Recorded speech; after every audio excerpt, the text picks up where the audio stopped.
বন্ধুরা, এসে গেছি ইতিহাস বিদ্যার্থী টিউটোরিয়াল চ্যানেলে।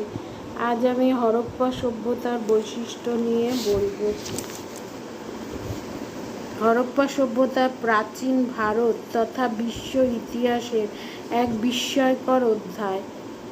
এখানকার উন্নত রাস্তাঘাট, ঘরবাড়ি, পয়ঃপ্রণালী, স্নানাগার, শস্যাগার, বিভিন্ন আধুনিক সামগ্রীর ব্যবহার, উন্নত স্বাস্থ্য সচেতনতা প্রভৃতি এই সভ্যতাকে শুধু প্রাচীন ভারতে নয়, সমগ্র বিশ্ব ইতিহাসে এক বিশিষ্টতা দান করেছে। এই নগর সভ্যতার বিভিন্ন বৈশিষ্ট্যগুলি হলো, যেমন এক, প্রাচীনত্ব। হরপ্পা সভ্যতার সূচনা ও অবলুপ্তি কবে ঘটেছিল তা নিয়ে পণ্ডিতদের মধ্যে কিছু মতভেদ রয়েছে। ঐতিহাসিক ডক্টর C.J.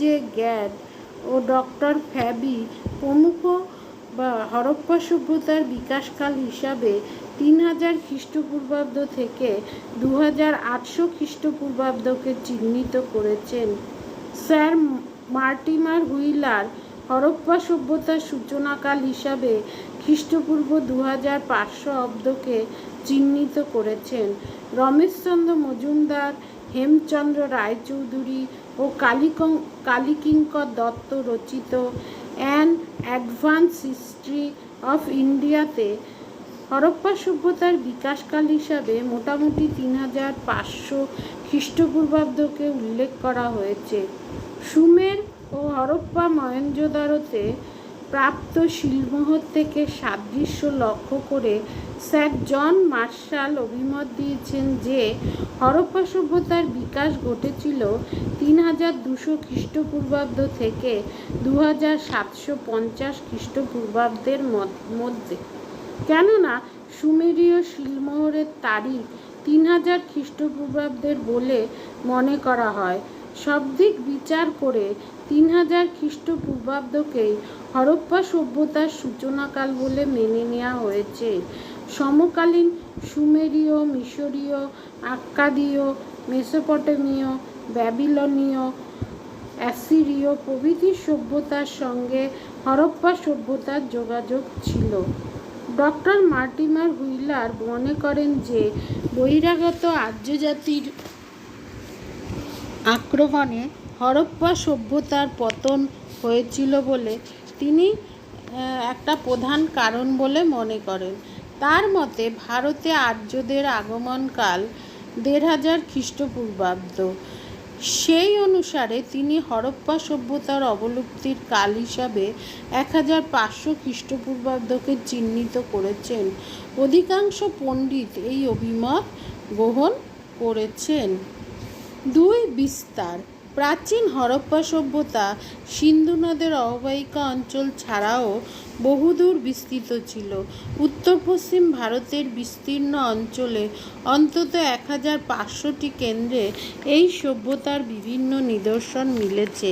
পৃথিবীর প্রাচীন সভ্যতাগুলির মধ্যে সবচেয়ে বড় এই সভ্যতার আয়তন ছিল প্রায় 12.5 লক্ষ বর্গ কিমি।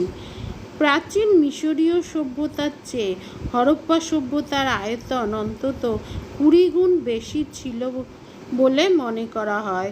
এই সভ্যতা পশ্চিমে ইরান থেকে পূর্বে দিল্লির নিকটবর্তী আলমগীরপুর এবং উত্তরে জম্মুর নিকটবর্তী মান্ডা থেকে দক্ষিণে গোদাবরী নদীর তীরে দাইমাবাদ পর্যন্ত বিস্তৃত ছিল। তবে এর সবগুলি কেন্দ্রেই উন্নত নগর জীবনের বিকাশ ঘটেনি। 3. প্রাগৈতিহাসিক যুগের সভ্যতা। হরপ্পা সভ্যতায় প্রত্নতাত্ত্বিক খনন কার্য চালিয়ে বিভিন্ন মৃৎপাত্র, শিলমোহর প্রভৃতি পাওয়া গেছে। বিভিন্ন নিদর্শনের গায়ে লিপিও খোদাই করা আছে, কিন্তু এই লিপির পাঠোদ্ধার করা আজ পর্যন্ত সম্ভব হয়নি। এই জন্য এই সভ্যতাকে প্রাগ ঐতিহাসিক যুগের সভ্যতা বলে চিহ্নিত করা হয়। লিখিত উপাদানের অভাবে পণ্ডিতগণ এই সভ্যতায় প্রাপ্ত বিভিন্ন হাতিয়ার, মৃৎপাত্র, মূর্তি, ঘরবাড়ি, রাস্তাঘাট প্রভৃতির উপর ভিত্তি করে এখানকার ইতিহাস রচনা করেন। 4. তাম্র প্রস্তর যুগের সভ্যতা। হরপ্পা সভ্যতায় মানুষ লোহার ব্যবহার জানত না। এখানকার বাসিন্দারা বিভিন্ন হাতিয়ার ও অন্যান্য সরঞ্জাম তৈরির জন্য পাথর ও তামার ব্যবহার করত। এজন্য এই সভ্যতাকে তাম্র প্রস্তর যুগের সভ্যতা বলা হয়। পরবর্তীকালে এখানে তামার সঙ্গে টিন মিশিয়ে তৈরি ব্রোঞ্জের ব্যবহার শুরু হয়। 5. নদীমাতৃক সভ্যতা। পৃথিবীর বিভিন্ন প্রাচীন সভ্যতাগুলির মধ্যে হরপ্পা সভ্যতাও নদীর তীরে গড়ে উঠেছিল। সিন্ধু সহ পার্শ্ববর্তী অন্যান্য কয়েকটি নদীর বিস্তীর্ণ অববাহিকা অঞ্চলে এই সভ্যতার প্রসার ঘটেছিল। রাভি বা ইরাবতী, ঘরগড়া, শতদ্রু, ভোগাবর প্রভৃতি নদী ছাড়াও বিভিন্ন শাখা নদী ও উপনদীর অববাহিকায় এই সভ্যতার প্রসার ঘটেছিল। এজন্য হরপ্পা সভ্যতাকে নদীমাতৃক সভ্যতা বলা হয়।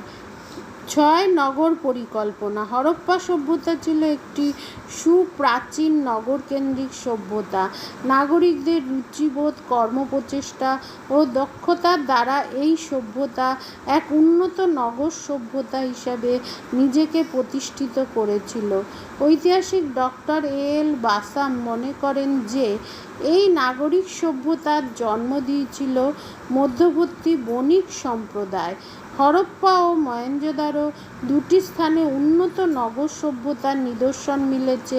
এখানে সুবিন্যস্ত রাস্তাঘাট, রাস্তার পাশে ভূগর্ভস্থ পয়োগ প্রণালী, পরিকল্পিত ঘরবাড়ি, স্নানাগার, শস্যাগার প্রভৃতি বিভিন্ন নাগরিক সুযোগ সুবিধাগুলির অস্তিত্ব ছিল। স্বাস্থ্য সচেতনতা, আধুনিক রুচিবোধ, নগরের সুরক্ষা, পরিচ্ছন্নতা প্রভৃতি বিষয়গুলি এই নগর সভ্যতায় যথেষ্ট গুরুত্ব পেত। 7. আধুনিকতা। হরপ্পা সভ্যতা অন্তত 5000 বছরের প্রাচীন হলেও এই সভ্যতায় বহু আধুনিক বৈশিষ্ট্যের অস্তিত্ব ছিল। ঐতিহাসিকগণ অনুমান করেন যে সম্ভবত হরপ্পা সভ্যতার প্রধান নগরগুলিতে রাতে গ্যাসের আলো জ্বলত।